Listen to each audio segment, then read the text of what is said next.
सावन मास के शुक्ल पक्ष की तृतीय तिथि को महिलाएं शिव पार्वती का विशेष पूजन करती हैं। उसे हरियाली तीज कहा जाता है। देश के बड़े भाग में यह पूजा आषाढ़ तृतीया को मनाई जाती है। इसे हरितालिका तीज कहते हैं। दोनों में पूजन का एक जैसा होता है, अतः कथा भी एक जैसी है। श्रावण मास के शुक्ल पक्ष की तृतीया को श्रावणी तीज कहते हैं, परंतु ज़्यादातर लोग इसे हरियाली तीज के नाम से जानते हैं। यह त्यौहार मुख्य रूप से उत्तर भारत में मनाया जाता है। इस दिन स्त्रियां माता पार्वती जी और भगवान शिव जी की पूजा करती हैं।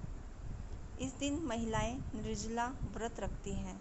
इस व्रत को करवा चौथ से भी कठिन व्रत बताया जाता है।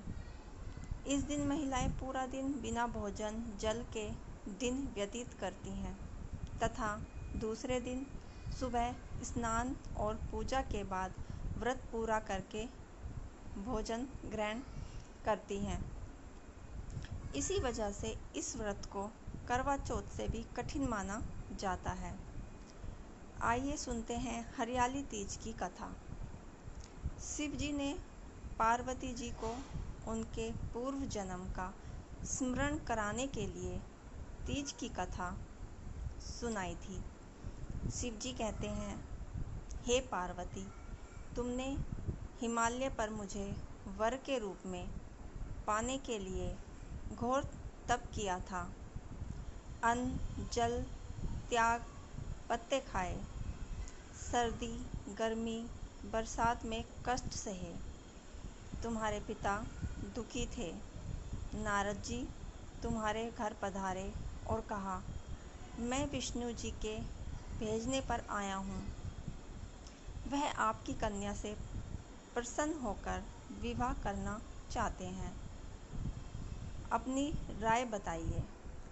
पर्वतराज प्रसन्नता से तुम्हारा विवाह विष्णु से करने को तैयार हो गए थे। नारद जी ने विष्णु को यह शुभ समाचार सुना दिया, पर जब तुम्हें पता चला तो बड़ा दुख हुआ।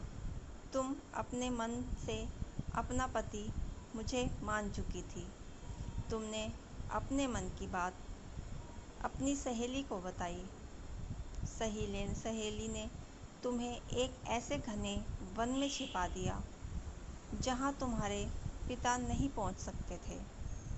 वहाँ तुम तप करने लगी। तुम्हारे लुप्त होने से पिता चिंतित होकर सोचने लगे, यदि इस बीच विष्णु जी बारात लेकर आ गए तो क्या होगा। शिव जी ने आगे पार्वती जी से कहा, तुम्हारे पिता ने तुम्हारी खोज में धरती पाताल एक कर दिया, पर तुम न मिली। तुम गुफा में रेत से शिवलिंग बनाकर मेरी आराधना में लीन थी।